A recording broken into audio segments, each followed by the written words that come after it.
जय हिंद दोस्तों। आज हम लोग संस्कृत का फुल रिवीजन करेंगे क्योंकि संस्कृत का एग्जाम आने वाला है 10वां का। 10th क्लास वाले आप सभी आदमी संस्कृत का फुल रिवीजन करना चाहते हैं तो हमारे साथ बने रहिए। 30 घंटा 30 मिनट तक, 30 घंटा नहीं, 30 घंटा तो बहुत हो जाएगा। 30 घंटा में तो आपको वेद वेद पढ़ा के खत्म करा देंगे। खैर देखिए, यहाँ पर हम लोग को वेद नहीं पढ़ना है, अभी संस्कृत पढ़ना है। आप 30 मिनट टाइम दीजिएगा हमको। चैलेंज है कि संस्कृत में आप अच्छा करेंगे। ठीक है, चलिए देखिए, संस्कृत पीयूषम होता है, ये पीयूषम। ठीक है, पीयूष का मतलब होता है अमृत। पीयूषम द्वितीय भाग, कि इसका दूसरा भाग है पीयूषम का। ठीक है, इसको हम लोग पढ़ना है। आज हम लोग पढ़ लेंगे इसको कंप्लीट, फुल रिवीजन मार देंगे संस्कृत को। इसके पहले हम लोग विद्यार्थी के लक्षण समझ लेते हैं। देखिए, पहले के विद्यार्थी का 5 लक्षण होता था और आप में भी होना चाहिए 5 लक्षण। जानते हैं कौन कौन? स्वान निंद्रा बको ध्यानम, काक चेष्टा तथैव च, अल्पाहारी गृह त्यागी, विद्यार्थी पंचलक्षण। कि स्वान निंद्रा, स्वान के जैसा सोता था। स्वान माने होता है कूता। कूते के जैसा थोड़ा भी कहीं आहट होता है तो विद्यार्थी तुरंत जग जाए, ऐसा विद्यार्थी का नींद होना चाहिए।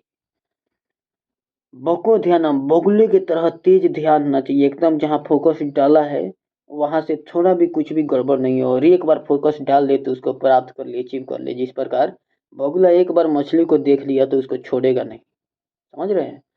तो आप में ये सब क्वालिटी होना चाहिए। स्वान निंद्रा बको ध्यानम, काग चेष्टा तथैव च, कि कौवे के समान चेष्टा होना चाहिए। कौवा अपने आहार के लिए दिन भर एकदम आंख गड़ाए रहता है कि कहाँ आहार है, चारों तरफ एकदम नजर दौड़ाते रखता है, और जिधर उसको दिख गया उधर छोड़ेगा नहीं, एकदम आहार प्राप्त कर लेगा।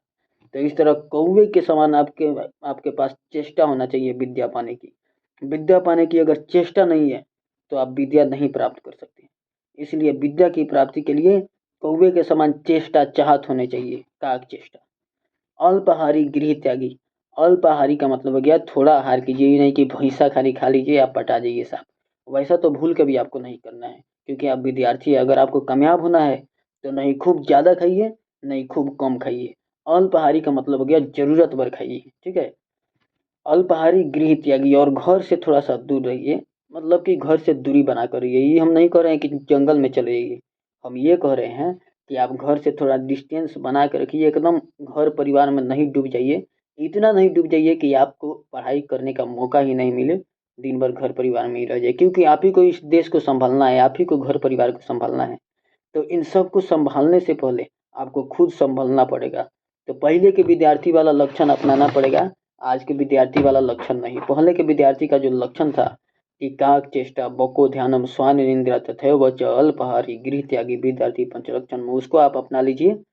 आज के विद्यार्थी का 5 गुण: फिल्म चेष्टा इश्क ध्यानम, फिल्म चेष्टा इश्क ध्यानम, घोर निंद्रा तथैव च, मुर्गाहारी बोतलधारी विद्यार्थी पंचलक्षण।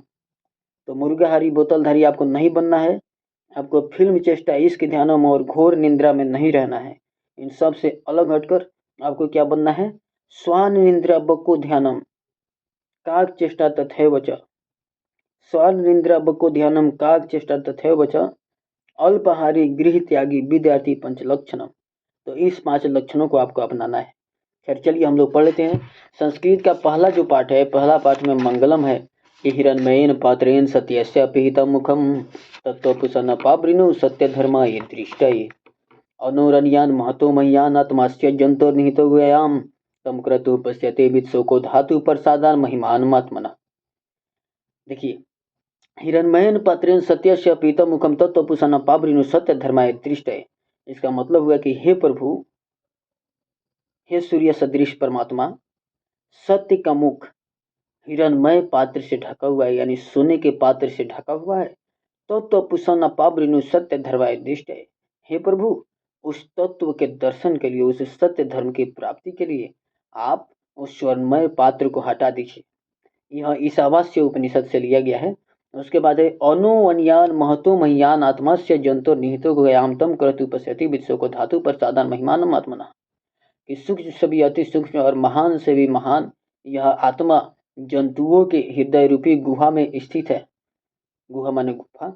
तम क्रतु पश्यति वित्सो को धातु पर साधारण महिमानम आत्मनः, कि उस आत्मा के विद्वान लोग उस आत्मा को तत्व ज्ञान से देख के बीत और शोक से रहित हो जाते हैं, यानी दुख और शोक से, चिंता और शोक से रहित हो जाते हैं। ये कठ उपनिषद से लिया गया है। उसके बाद है सत्यमेव जयते नारितम सत्येन पंथा विततो देवयान यान कर्मन तरिसे याप्त काम यत् तत्सत्यस्य परम निधानम। तो ये लिया गया है मुंडक उपनिषद से। उसी तरह यथा नधस्यन्दमाना समुद्रस्थम गच्छन्ति नाम रूपे विहाय तथा विद्वान नाम रूपात् विमुक्तः परात् परम पुरुषमुपैति दिव्यम। यह भी मुंडक उपनिषद से लिया गया है। और लास्ट में है वेदाहमेतम पुरुषम महांतम आदित्य वर्णम तमसा परस्तात् तमेव विदित्वाति मृत्यु में नान्यः पंथा विद्यते। यह श्वेताश्वर उपनिषद से लिया गया है। ठीक है, तो सबसे पहले संस्कृत में प्रचलन है कि परमेश्वर को याद किया जाए, परमेश्वर के वाणी का पाठ किया जाए, पहले मंगल किया जाए, पहले प्रार्थना किया जाए, तब आगे बढ़ा जाए। तो अब हम लोग आगे बढ़ जाते हैं। इस पाठ में, प्रथम पाठ में आपको बताया गया है कि हे प्रभु, हे सूर्य सदृश परमात्मा, सत्य का मुख स्वर्णमय पात्र से ढका हुआ है, आप उसकी प्राप्ति के लिए उसे हटा दीजिए। उसके बाद बताया गया है कि सूक्ष्म से भी अति सूक्ष्म और महान से भी महान यहाँ आत्मा जंतुओं के हृदय रूपी गुफा में स्थित है। विद्वान लोग उस आत्मा को देखकर, उस आत्मा के महिमा को जानकर दुख और शोक से, चिंता और शोक से रहित हो जाते हैं। तीसरा में है कि सत्य की ही जीत होती है, असत्य की नहीं। सत्य के पंथ पर ही देवताओं का मार्ग विस्तृत है। ये न कर्मन्ते ऋषि व्याप्त काम यत्र सत्य से परम निधानम, कि जिसकी प्राप्ति के लिए ऋषि लोग आक्रमण करते हैं, यत्र तत्सत्य से, यहाँ भी और वहाँ भी वही सत्य परम निधान है, यानी सबसे बड़ा धन दौलत है। आगे दिया है कि यथा नधस्यन्दमाना समुद्रे अस्तम गच्छन्ति नाम रूपे विहाय तथा विद्वान नाम रूपात् विमुक्त परात् परम पुरुषमुपैति दिव्यम। कि जिस प्रकार नदियाँ गति करती हुई, वेग से बहती हुई समुद्र में अपने नाम और रूप को त्याग कर मिल जाती है, उसी प्रकार विद्वान लोग जो उस परम पुरुष परमात्मा को जानते हैं, वे लोग पूरी तरह से मुक्त होकर, अपने नाम रूप से पूरी तरह से मुक्त होकर उस परात्पर परम पुरुष परमात्मा को प्राप्त होते हैं। आगे है वेदाहमेतम पुरुषम महांतम आदित्य वर्णम तमसा परस्तात्, कि वेदों में वर्णित वह पुरुष, वह प्रभु महान है। आदित्य वर्णम तमसा परस्तात्, आदित्य के सदृश यानी सूर्य सदृश वर्ण वाला है, उसके शरीर से बहुत ही तेज प्रकाश निकलता है। आदित्य वर्णम तमसा परस्तात्, वह अंधकार को दूर करने वाला है। तमेव विदितो अति मृत्यु मेति नान्यः पंथा विदते अयनाय, कि उससे जानकर व्यक्ति मृत्यु पर भी विजय प्राप्त कर लेता है। इसके अलावा अन्य कोई भी रास्ता नहीं है, कोई भी पंथ नहीं है। तो प्रथम पाठ हम खत्म, समझ गए कि पहला पाठ खत्म हो गया आपका। दूसरा पाठ में चलते हैं। पूछेगा कि अनो अन्यान कह, कि सूक्ष्म से भी अति सूक्ष्म कौन है? आत्मा। महतो महियान कह, महान से भी महान कौन है? आत्मा। ब्रह्मण मुखेन केन आच्छादितम अस्ति, कि ब्रह्म का मुख, उस प्रभु का मुख, परमेश्वर का मुख किससे ढका हुआ है? तो हिरण्मयेन पात्रे नक्षादितम अस्ति। चलिए आगे देखते हैं। आगे पूछेगा कि सत्यस्य मुखम केन पात्रेन अपीतम अस्ति, तो सत्यस्य मुखम हिरण्मयेन पात्रेन अपीतम अस्ति, आपको याद रखना है। ठीक है, चलिए आगे देख लेते हैं। आगे है पूषा कस्मय सत्यस्य मुखम आपृणुयात्, कि हे प्रभु, कि उस सत्य की प्राप्ति के लिए किसे हटा दीजिए? तो हिरण्मयेन पात्रेन कह महतो महियान अस्ति, महान से महान कौन है? आत्मा। उसके बाद में किम जयते, किसकी जीत होती है? तो सत्यमेव जयते, सत्य की ही जीत होती है। अगला का है देवयानः पंथा केन विततः अस्ति, तो देवयानः पंथा सत्येन विततः अस्ति। सत्येन, पुस्तकेन, जहाँ भी लास्ट में न रहेगा उसमें तृतीया विभक्ति होता है। पूछेगा कि पुस्तकेन में कौन विभक्ति है? तो तृतीया विभक्ति। याद रखिएगा, कारक की 8 भेद होते हैं। कर्ता ने कर्म को करण से संप्रदान के लिए अपादान से या अलगाव, संबंध का के की, इसमें का के की रहेगा उस षष्ठी विभक्ति। अधिकरण में पर और संबोधनम हे रे अरे ओ, जैसे हे राम, इसमें संबोधन है, अष्टमी विभक्ति है। विभक्तियों की संख्या भी 8, कारक की संख्या भी 8। खूब अच्छा से आपको याद रखना है। चलिए आगे देखते हैं। अब 2 पाठ में घुस जाते हैं जल्दी से। 2 पाठ आ जाओ। हाँ, पाटलिपुत्र वैभव द्वितीय पाठ।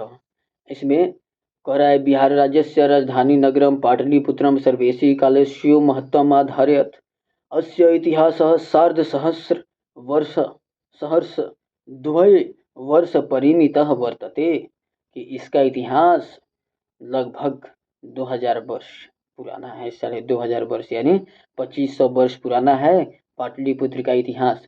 बिहार राज्य का राजधानी नगर पाटलिपुत्र सभी कालों में महत्व धारण किया, यानी महत्व रहा। चलिए इसमें कह रहा है कि प्राचीनेषु भारतीयेषु, भारतीयेषु में कौन विभक्ति, प्राचीनेषु में कौन विभक्ति, पहले भारतीयेषु, ठीक है। इसमें षष्ठी विभक्ति, जहाँ सु रहेगा उसमें षष्ठी विभक्ति बहुवचन याद रखिएगा, ठीक है। जैसे बालकेषु में कौन विभक्ति है, तो षष्ठी विभक्ति और बहुवचन याद रखिएगा, ठीक है।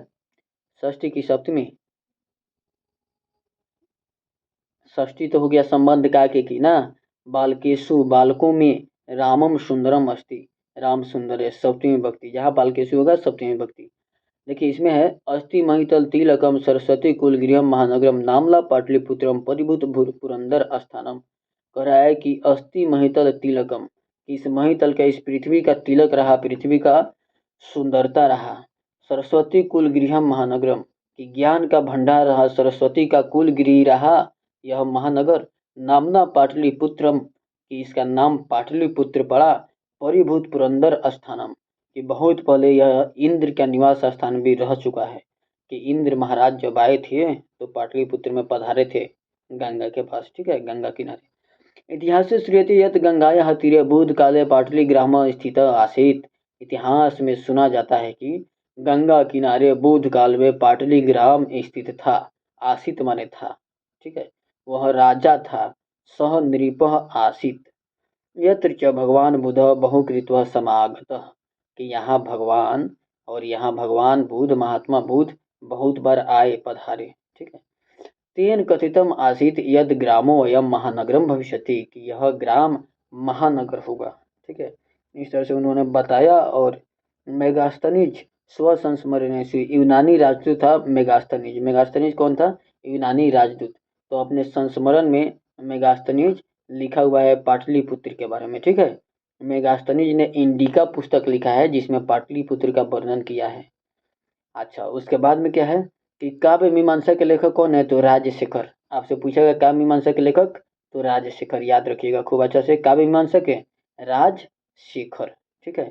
और एक और पूछ देता है, अशोक प्रियदर्शिनी के समय पटना का, पाटलिपुत्र का व्यवस्था कैसे था, तो सुतराम अस्ति सुतराम समृद्धम, कि एकदम महान रूप से, एकदम अच्छा रूप से क्या था,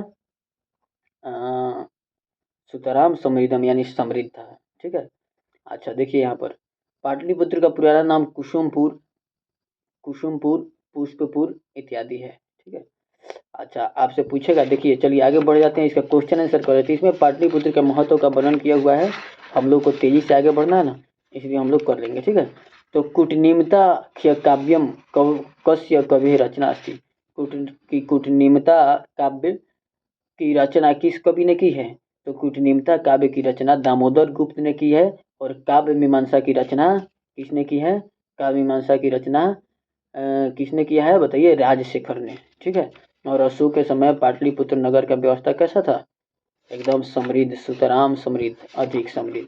तो इसमें तीन ही चीज इंपॉर्टेंट है। अब तीन पाठ में हम लोग चले जाते हैं। अलस गाथा, अयम पाठ विद्यापति कृतस्य कथा ग्रंथस्य पुरुष परिच्छेति नामक अंश विशेषो वर्तते, कि यह पाठ विद्यापति कृत कथा ग्रंथ पुरुष परीक्षा नामक कथा ग्रंथ से लिया गया है। पुरुष परीक्षा नामक कथा ग्रंथ का अंश विशेष है यह पाठ। कौन बात, अलस कथा। इसमें आलसी थे, कह रहा है कि आसित मिथिलायाम वीरेश्वरो नाम मंत्री, कि मिथिला में वीरेश्वर नाम के मंत्री थे। सह च स्वभावात् दानशीलः कारुणिकश्च सर्वेभ्यो दुर्गतेभ्यो अनाथेभ्यश्च प्रत्यहम् इच्छा भोजनम दापयति, कि वे स्वभाव से दानशील और दयालु थे। सभी दुर्गति प्राप्त अनाथों को, ठीक है, सभी दुर्गतियों को, दुर्गतेभ्यों को और अनाथों को भोजन करा देते इच्छा भर। तन मध्य अलसे अभ्य अभ्यंग वस्त्रे दापयति, और उनके बीच में आलसी लोग भी पहुंच जाते थे और वो लोग भी वस्त्र ले लेते थे उनसे, वो वस्त्र भी दान किया करते थे और खाना भी खाते थे आलसी लोग, ठीक है, जो देहचोर लोग थे। तो इसीलिए कहा गया है, आपसे पूछ देगा कि संस्कृत का हिंदी में इस श्लोक का अनुवाद कीजिए। श्लोक क्या है कि निर्गति नाम च सर्वेषामल सह प्रथमो मतः, किंचिन क्षमते कर्तुम जाठे रानपि बनहिना, कि पेट की अग्नि को बुझाने के लिए मनुष्य क्या क्या नहीं करता है। निर्गति नाम च सर्वेशम अलसः प्रथमो मतः, कि सभी का निर्गति, जो त्यागी बैरागी बन गए उनका भी, और जो आलसी है उसका भी, सभी का पहला मत क्या रहता है कि किसी भी तरह हम लोग पेट की आग को बुझा ले, किसी भी तरह हम लोग भूख से, हम लोग का भूख मिट जाए, किसी भी तरह भूख से भूख मिट जाए। चलिए आगे देखिए, कह रहे कि स्थिति सौकर्य मूला ही सर्वेशम अपि संहति, कि सभी अपने जाति के स्थिति को, अपने जाति के सुख सुविधा को देख के उसे पाना चाहते हैं। सजाति नाम सुखम दृष्टवा के न धावंती जन जंतवः, कि अपने जाति का सुख देख के कौन जंतु नहीं दौड़ता है, कौन जंतु, कौन जीव नहीं चाहता है कि हमको ये सुख नहीं मिले, सभी चाहते हैं। ठीक है, चलिए, तो इसमें दिया है कि वही वीरेश्वर मिथिला के, पूछेगा कि वीरेश्वर का आसित, वीरेश्वर मिथिलायाम मंत्री आसित, कि मिथिला के मंत्री थे। अच्छा, पूछेगा अलस का था किस पुस्तक से लिया गया है, तो पुरुष परीक्षा नामक ग्रंथ से लिया गया है। विद्यापति कृत, यानी विद्यापति के द्वारा लिखा गया है पुरुष परीक्षा नामक ग्रंथ।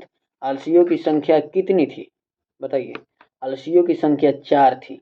पहला आलसी क्या बोला था, पहला आलसी बोला था अहो कथमयम कोलाहल, पहिलका बोला कि कैसा कोलाहल है। देखिए इसमें हुआ क्या, कृत्रिम आलसी यानी नकली वेशभूषा बना के भिखारी का, अच्छे अच्छे लोग भी जिसका हाथ पैर सब कुछ ठीक ठाक था, वो लोग भी भोजन ग्रहण कर लेता था, वो लोग भी खा पी लेता था, कपड़ा भी ले लेता था। तो एक बार नियोगी पुरुष विद्वान लोग देखे कि मंत्री जी का तो सारा सामान ले ला रहा है, सब सब ले रहा है, ठग ले रहा है मंत्री जी से, कि कोई उपाय किया जाए। तो परामर्श किया लोग, और परामर्श करके अलसशाला में, जहाँ पर आलसी लोग निवास करते थे, रहते थे, उस अलसशाला में आग लगा दिया गया। बाकी सभी लोग उसमें से निकल गए, भाग गए, लेकिन जो 4 आलसी था वो सब सोया था और चारों बतिया रहा था। देखिए कितना होशियार था सब। घर में आग लगा हुआ है, अलसशाला में आग लगा हुआ है, साला माने होता है घर, ठीक है। अलसशाला में आग लगा हुआ है और चारों आलसी क्या क्या बतिया रहे हैं, तो एकेन वस्त्रावृत मुखेन उक्तम, एकदम वस्त्र से अपना मुख ढका हुआ है, मुख को वस्त्र से ढका हुआ है, और कह रहा है अहो कथमयम कोलाहल, यहो कैसा कोलाहल है। तो द्वितीय उत्तम, दूसरा कह रहा है तर्क्यते यदस्मिन् गृहे अग्निर्लग्नो अस्ति, कि तर्क से लगता है कि इस घर में आग लग गया है, आग लग गया इस घर में। ठीक है, देखिए कितना बिजोड़ बिजोड़ आलसी है सब। पहिल का कंबल से मुंह कैसे ढका हुआ है, अब बोल रहा है यहो कथमयम कुलाल, कि कैसा कुलाल है। तो दूसरा बोल रहा है कि तर्क से लगता है कि इस घर में आग लग गया है। तो तीसरा कह रहा है तृतीयेन उक्तम कोऽपि तथा धार्मिको नास्ति, यह इदानीं जलार्द्रे वासोभि कटैर वासमान प्रावृणोति। तीसरा आलसी क्या करे है कि कोई भी ऐसा दयालु और धर्मात्मा व्यक्ति नहीं है जो हम लोग को भीगे हुए कंबल से ढक दे, कि हम लोग पर भीगा हुआ कंबल रख दे। चतुर्थेन उक्तम, तो चौथा बोला अरे वचालः, अरे वचालः कति वचनानि वक्तुम शक्नोत, कि अरे बचा लो, कितने वचन बोलते हो, कितने बात बोलते हो, तुष्णीम कथम न तिष्ठत, कि चुपचाप क्यों नहीं रहते हो। ततः ततश्चतुर्णामपि तेषामेवं परस्पर आलापं श्रुत्वा वह्नि च प्रवृद्धेम मसा परि, क्या दे दिया, प्रवृद्ध मेषाम परमेषाम मोपरि पतिष्यन्तः दृष्ट्वा नियोगी पुरुषैर्वर्ध भयेन चत्वारो अप्यलसा कैसे स्वाकृष्य गृहीत्वा गृहात् बहिकृतः। तो अब उन चारों का वाणी सुन के उन चारों आलसियों का केस पकड़ कर और उन लोग को बाहर निकाला गया, नहीं तो सब कोई उसमें जल के मर जाता, इतना भयानक आलसी था सब। तपश्चातान आलोक्य तैर्नियोगी भी पठितम, और उन सभी को अच्छा से आलोक्य करने के बाद, यानी देखने के बाद नियोगी पुरुषों द्वारा पढ़ा गया, कहा गया पतिरेव गति स्त्री नाम बाला नाम जननी गति नालसा नाम गति काचिलो के कारुणिकम बिना, कि पति स्त्रियों की गति है, माँ बालकों की गति है। देखिए हिंदी अनुवाद पूछ देगा, कहेगा कि निम्न का हिंदी अनुवाद करें, और लिख देगा कि पतिरेव गति स्त्री नाम बाला नाम जननी गति। तो आपको लिखना पड़ेगा कि पति स्त्रियों की गति है और माँ बालकों की गति है। नालसा नाम गति काचित लोके कारुणिकम बिना, कि आलसियों की गति इस लोक में, कारुणिकों के सिवा, दयालुओं के सिवा और कोई नहीं है। चलिए अगला पार्ट जल्दी से पढ़ लेते हैं। चारों का केस खींच के बाहर निकाला गया। आलसियों की संख्या कितनी थी? 4। पहिल का क्या बोला? पहिल का बोला, क्या बोला है पहिल का? करे कि अथो कथमहम कुलालयम, कथमयम कुलाहलम, कि यह कोलाहल कैसा है? तो दूसरा बोला लगता है, तर्क से लगता है कि इसमें आग लग गया है। तो तीसरा बोल रहा है कि कोई ऐसा धार्मिक नहीं है जो भीगे हुए कंबल हम लोग पर डाल दे। तो चौथा करे अरे बचा लो, कितना बोलते हो, चुप क्यों नहीं रहते हो रे। ठीक है, इस तरह से कहानी खत्म हुआ और नियोगी पुरुष के द्वारा चारों का केस पकड़ के बाहर निकाल दिया गया। चलिए अग्नि दृष्टि पर क्या पलाई था? अग्नि को देख के कौन भाग गया? तो जो जो होशियार था, ठीक है, वो सब भाग गया।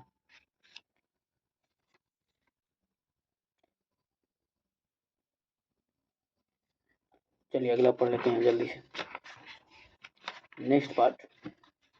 हाँ, जो अगला पार्ट है इसमें दिया हुआ है चतुर्थ पाठ संस्कृत साहित्य लेखिका। ठीक है, कह रहा है कि आलस्यम ही मनुष्य नाम शरीरस्थो महारिपु नास्ति उधम समो बंधु कृत्याम यम नावसीदति।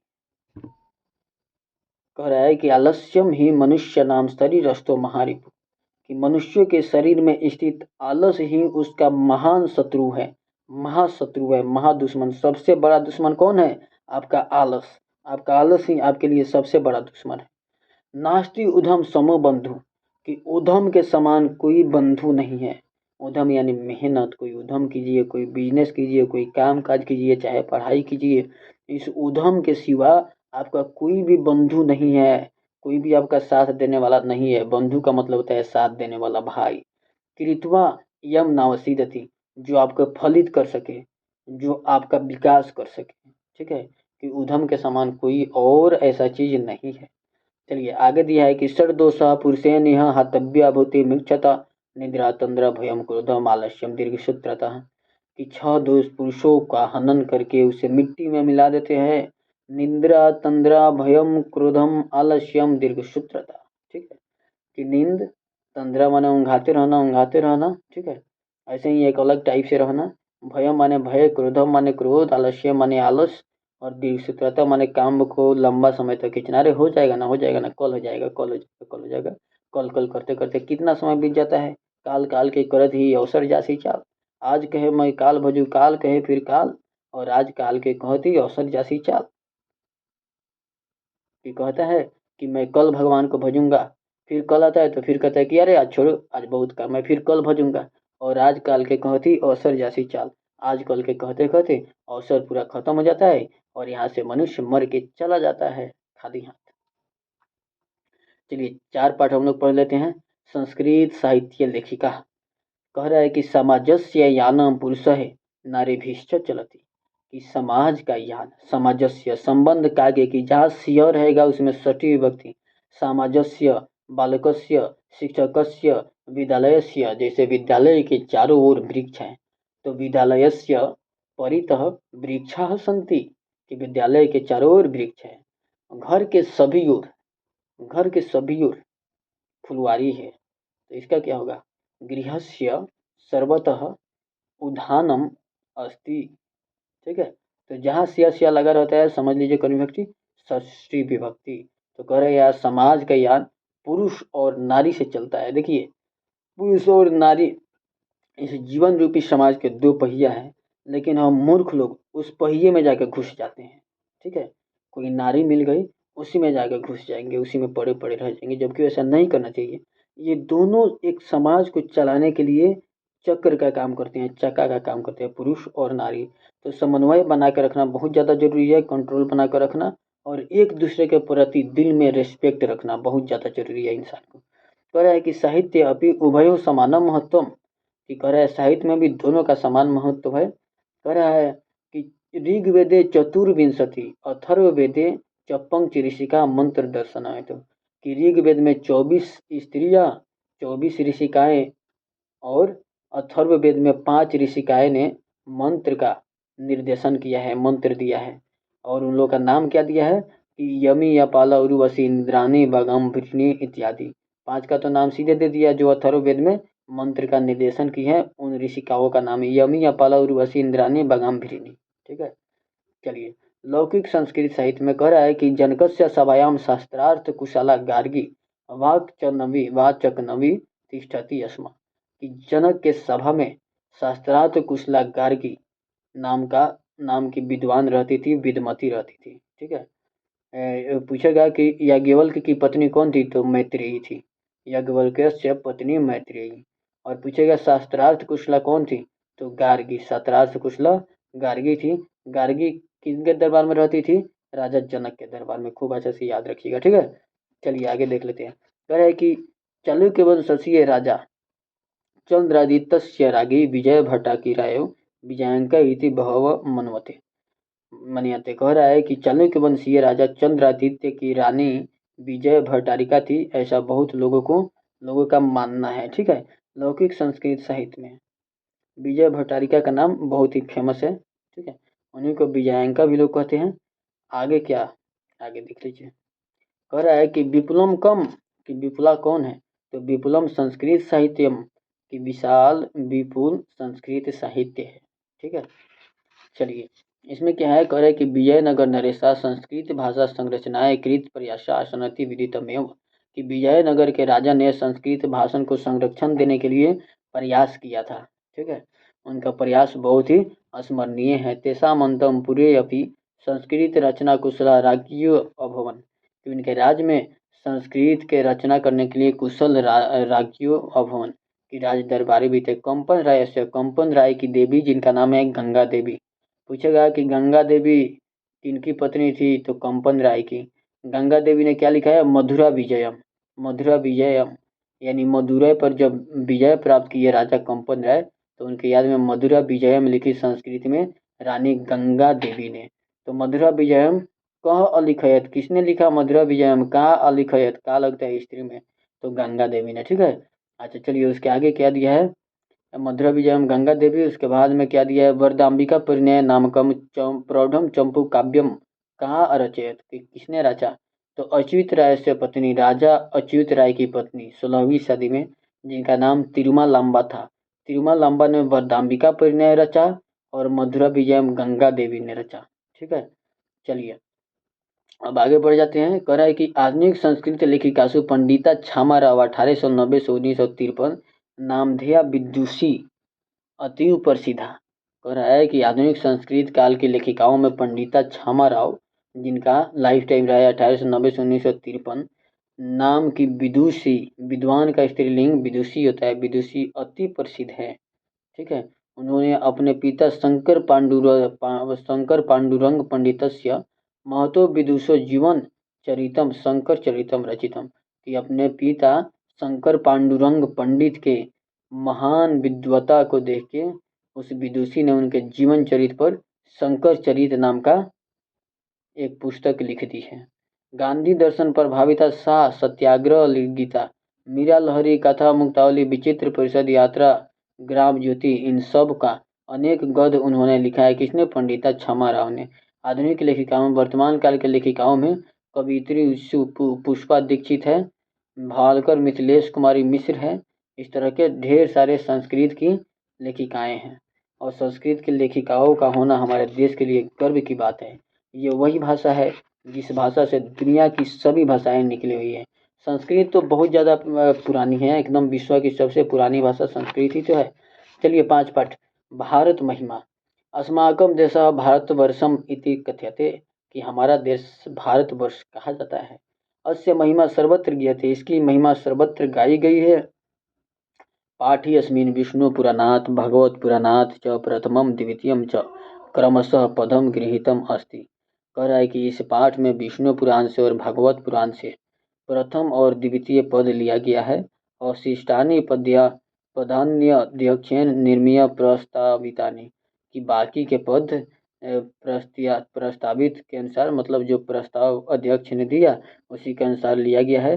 भारतम प्रति भक्तिर अस्माकं कर्तव्यरूपेण वर्तते, कि भारत के प्रति हमारी भक्ति हमारी कर्तव्य है, कर्तव्य के रूप में है। पर आने की गायन्ति देवाः किल गीतकानि धन्यास्तुते भारत भूमि भागे स्वर्गापवर्ग स्पर्धमार्ग भूते भवन्ति भूयः पुरुषाः सुरत्वात्। अहो अमीषां किमकारी शुभनम प्रसन्नेषां शिविदूत हर स्वयं हरि यर्जन्म लब्धम निरीशु भारताजिर मुकुंद शिवपैकम स्त्रिया ही न इयं निर्मला वत्सला मातृभूमि प्रसीदं सदा भारतं वर्षमेतत् विभिन्ना जना धर्मज्ञा प्रभेद रिहैकत्वभावं वहन्तो वसन्ति विशाला स्मदीया धरा भारतीया सदा सेविता सागरे रम्य रूपा वनः पर्वतैर्निर्झरै भव्यभूति भूतिर्वहन्ति वीरेशा शुभा चापगाभि जगद्गौरवं भारतं शोभनीयं सदा अस्माभिरेतत् तथा पूजनीयं भवेद् देशभक्ति समेषां जनानां परादर्श रूपा सदा वर्जनीय। ठीक है, इस प्रकार से संस्कृत का 5 पाठ खत्म होता है। पूछेगा कि के कील गीत कानी गायंती, तो देवा देवा गीत गाए, देव लोग देवता लोग भी भारत की मधुरता के, भारत की सुंदरता के गीत गाते हैं। यहाँ पर जन्म लेने के लिए देवता लोग भी तरसते हैं। भारत भूमि कैसी है, तो भारत भूमि प्रेममयी, वत्सला माने प्रेम देने वाली, निर्मला माने निर्मल है। ठीक है, निर्मला वत्सला भारत भूमि है।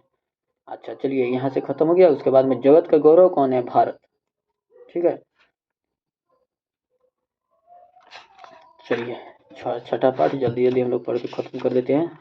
और मुद्दा यह है भारतीय संस्कार। 6 पाठ में है भारतीय संस्कार। ठीक है, जहाँ महिमासु रहेगा, महिमसु रहेगा, उसमें सौतीन विभक्ति याद रखिएगा। ठीक है, अच्छा चलिए आगे देखते हैं, ध्यान दीजिएगा। पूछेगा महिमानम में कौन विभक्ति, तो द्वितीय विभक्ति। जहाँ म लास्ट में लग गया, महिमानम पठनम, तो इसमें कौन विभक्ति हो जाएगा, द्वितीय विभक्ति। चलिए, भारतीय संस्कार है। संस्कारों की संख्या 16 है, आपको भी पता होना चाहिए। जन्म से पहले 3 संस्कार है। जन्म से पहले कितने संस्कार, 3 संस्कार। ठीक है, तीनों संस्कार का नाम क्या क्या है, गर्भाधान, पुंसवन, सीमंतोन्नयन। ठीक है, गर्भाधान, पुंसवन, सीमंतोन्नयन। पूछेगा कि जन्म पूर्व संस्कारेषु कह, तो जन्म पूर्व संस्कारेषु कौन कौन है, तो गर्भाधान, पुंसवन और सीमंतोन्नयन। ठीक है, अच्छा पूछेगा उसके बाद में शैशव संस्कार कितने हैं, शैशव संस्कार 6 है। जात कर्मम, नामकरणम, निष्क्रमणम, अन्नप्राशनम, चूडा कर्म कर्ण वेधि। जात कर्म, नामकरण, निष्क्रमण, अन्नप्राशनम, चूडा कर्म कर्ण वेधि। इस तरह से 6 संस्कार है शैशव काल के। शिक्षा संस्कार की संख्या 5 है। अक्षरारंभ, उपनयन, वेदारंभ, केशांत और समावर्तन। ठीक है, ध्यान से सुनिए एक बार। जन्म पूर्व 3 संस्कार है। जन्म पूर्व संस्कारों की संख्या 3 है। गर्भाधान, पुंसवन, सीमंतोन्नयन। शैशव काल में 6 है। जात कर्म, नाम कर्णम, निष्क्रमणम, अन्नप्राशनम, चूडा कर्म कर्ण वेधि। ठीक है, चूडा कर्म और कर्ण वेधि। अच्छा, शिक्षा संस्कार की संख्या 5 है। अक्षरारंभ, उपनयनम, वेदारंभ, केशांत, समावर्तन, चेती की समावर्तन। ठीक है, शिक्षा संस्कार अक्षरारंभ, उपनयन, वेदारंभ, केशांत, समावर्तन, 5 संस्कार है। अक्षरारंभ, उपनयन, वेदारंभ, केशांत, समावर्तन। ठीक है, लास्ट में पढ़ाई करके जो लौटता है वो समावर्तन संस्कार होता है। तो इस तरह से कितना हो गया, आप जोड़ लीजिए। तो जन्म पूर्व संस्कार 3, शैशव संस्कार 6, 6 3 9, और शिक्षा संस्कार 5, 9 5 14, और एक होता है विवाह संस्कार। पूछेगा कि पवित्र संस्कार कौन है, पवित्रम संस्कारम कहाँ अस्ति, तो विवाह संस्कार पवित्रम संस्कारम अस्ति, विवाह संस्कार पवित्र संस्कार है। और अंत्येष्टि संस्कार अंतिम संस्कार है। ठीक है, अंत्येष्टि मतलब दाह संस्कार, लास्ट में जब पचाटी पर ले जाके दाह संस्कार कर दिया जाता है, जला दिया जाता है, वही है 16वां संस्कार लास्ट। उसके आगे जो भी किया जाता है वो सब पाखंड है, श्राद्ध रात ये सब नहीं करना चाहिए। ठीक है, चलिए आगे देखिए। नीति श्लोका 7वां पाठ है। नीति श्लोका पार्ट 2 में कर लेंगे, मेरा मुंह दुख गया है। ठीक है,